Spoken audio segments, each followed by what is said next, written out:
Every time the recording has a problem. So we have a very quiet lecture up to now. So, all right, sorry about that. But I think this is also recorded in previous sessions. But this recording is useless now. It was all muted so far. Okay, so the second disadvantage, let's read this together. The second disadvantage of the public key method is that association between an entity and its public key must be verified.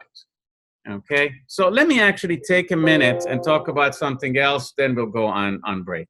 Okay, so discard. Pretty much I'm covering all of your cryptography course here. But let me, all right, so let's go here. Let's talk about non-repudiation. All right, so let's look at a scenario before I define non-repudiation. Her and me, she and I want to, enter some agreement. She has a car that she wants to sell. I want to buy that car. Okay, so we have an email exchange, right? So she says, I want to sell the car for $3,000. Okay, and I say, oh yeah, $3,000 is good. I agree. Why don't we meet tomorrow at my house and you give me the car, I give you the money. So next day, she travels 20, 30 kilometers, gets to my house, says, okay, here's the car, give me the money. I said, I'm not buying it. Says, but you sent me an email. You said you're buying it for $3,000. Says, I didn't send you an email. It must have been somebody else who sent you the email. Okay, so no, because why? Because I changed my mind and I don't want to buy her car. And notice this is actually a benign scenario. It only annoyed her. But imagine in other situations, the other party could suffer, significant financial or other types of loss, right? Why? Because the technology allowed me to deny that I sent that information. I repudiated the sending of the information. I said, yeah, you got an email from me, but anybody who could have sent it, not me. And she has no way of proving that it wasn't, that it was somebody else or wasn't, right? Now, with public key cryptography, the repudiation goes away, okay? Why? Because if I use it in a different context than what I use it right now. Right now, I use it, remember, for privacy purposes, right? So let me go in 2 steps, right? So even with the setup I talked about, denial is possible, okay? So keep that in mind. Let's go back to the previous scenario, right? User 2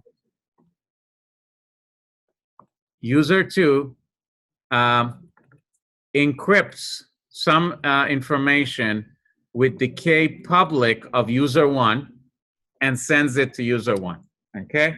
User 1 opens it,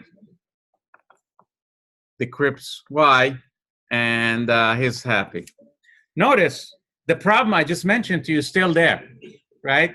Because if she's user 1, she says, yeah, but you just sent me an email that you said that you're willing to buy the car. I said, no, it wasn't me. I said, anybody could have downloaded your public key from your website, encrypted the message, and sent it to you. It wasn't me. Go away, right? So the non-repudiation doesn't go away just because we use public key cryptography. It will go away, right? So non-repudiation still exists. But what if I do this? What if before I send the information, before 2 people communicate, okay, user 1 and user 2, okay, I would take some standard information, some standard text, right? So some standard text, imagine date, time, whatever, some agreed upon text that never changes, okay? So there is no privacy in that information. It's some known paragraph or whatever. I will take this and I will, let's call that X, right? I will encrypt X with my own private key. So wait a second, this is different now. You're encrypting using private key, not using public key. Yes, that's a difference, right? So I come up with a Y, okay? I'll send the Y to user one, okay? User one will basically decrypt Y with my public key, user two, right? I should say user two. Notice this is a completely different arrangement than what I saw before, okay? Okay, now, does user one get any valuable, useful information from the context of X? No. I told you, X is some, standard text. So what is the valuable information that user one gets? That X was definitely sent by user one. Nobody else could have sent that information. Why? Because user one could not have decrypted it with user one's public key if it weren't encrypted with his private key. Remember, private key and public key always pair up, okay? So if I encrypted something with my private key, it can only be decrypted with my public key, okay? So if user one looks at X and X happens to be the standard text, it means that this X was definitely sent by me and no one else, okay? So now if later on I come and deny that, okay, in the beginning of the email, this was exchanged, and then I said I buy him your car for $3,000, she would say, nope, nobody else could have sent me this information other than you. It was only you who could have encrypted the standard text with your own private key. So it must be you, pay me $3,000 or I'll sue you, right? So what do we call this?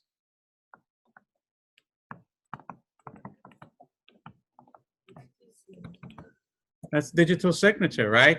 What is important about your signature? It's unique to you. That's all that there is to it, right? So, I mean, it's just a bunch of wiggly lines. That's all anyway, right? But the idea is that your signature is unique to you. So your digital signature is unique to you because the only person who could have encrypted it is you with your own private key, okay? So the problem of non-repudiation got solved, okay? So the only other problem left, and again, I will not cover it in this course, is this. What happens if I set up a website, okay, and top of the website says Microsoft Corporation. I will put my public key over there, okay? I will exchange my digital signature with you, and you will give me your money to buy products from me, okay? Non-repudiation is there, encryption is there, and all that. But how do you know I'm Microsoft? Maybe I set up this website from the basement of my house, and I'm taking your money. All you know is that information came from that website. But you don't know if that website is truly Microsoft. You see that? So we need one more level of assurance, okay? And that is where certificates come into picture, right? If I have a website that says Microsoft and I use this digital signature to exchange information with you, this is all great. But how do you know I am really Microsoft? Maybe I'm just somebody else that claims to be Microsoft.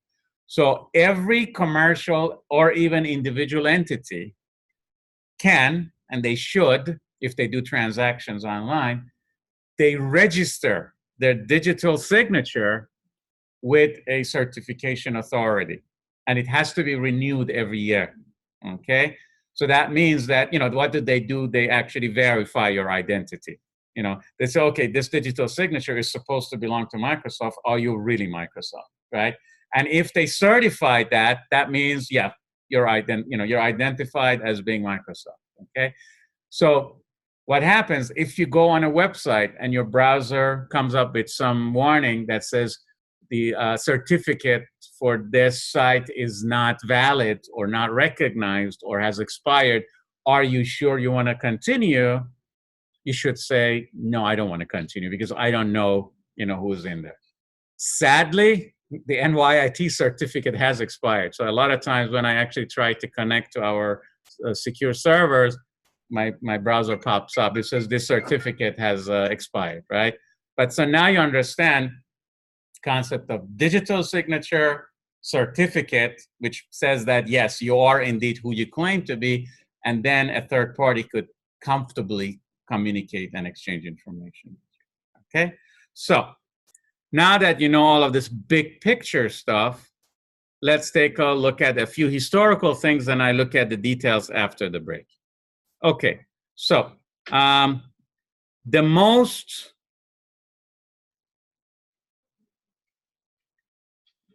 is it going to be in this slide set or? All right, I think it's in my notes, so bear with me.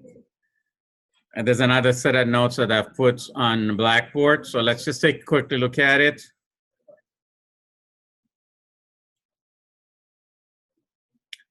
All right. Now, all I'm saying in here, I'm saying that there are about 200, I don't know if I can write on this, I can. About 200 different, completely different symmetric key algorithms around. A lot, 200 is a lot. There's only 3 public key algorithms are around. All right, so public key algorithms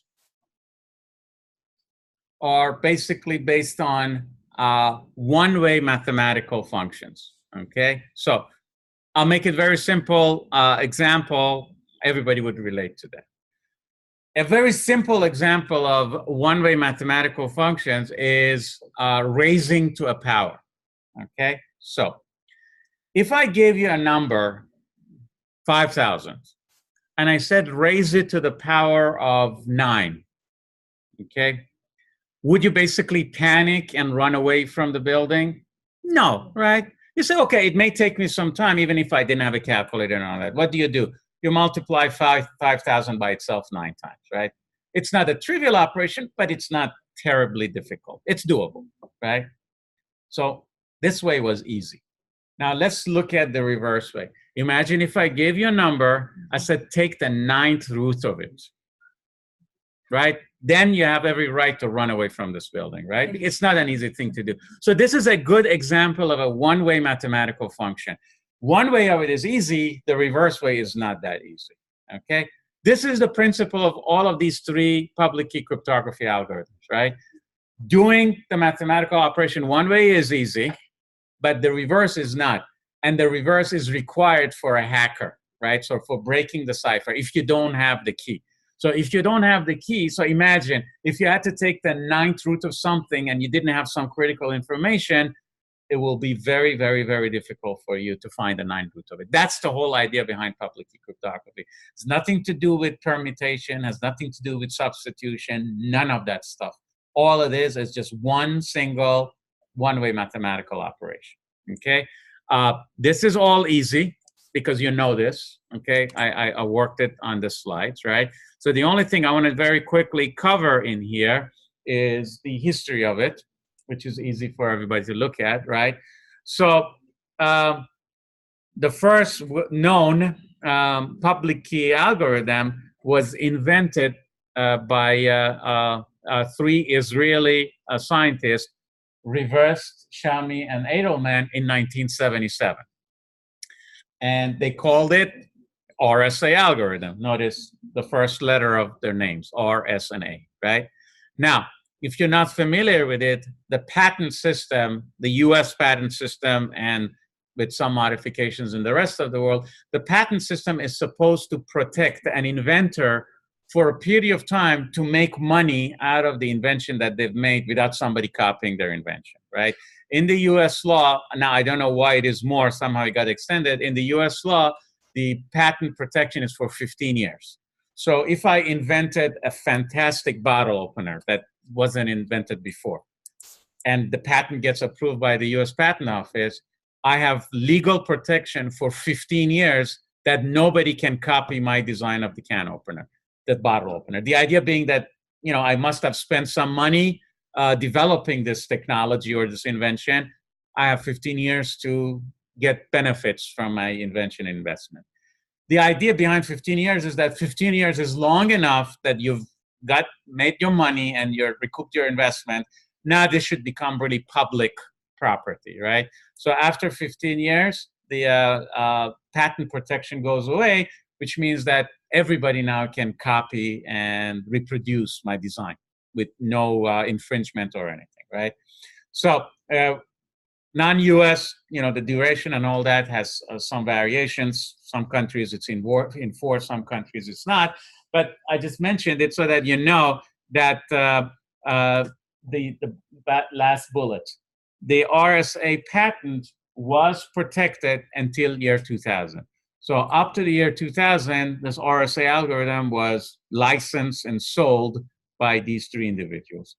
The patent expired in 2000. So for the last 18 years, RSA algorithm is known and can be used and duplicated by everybody.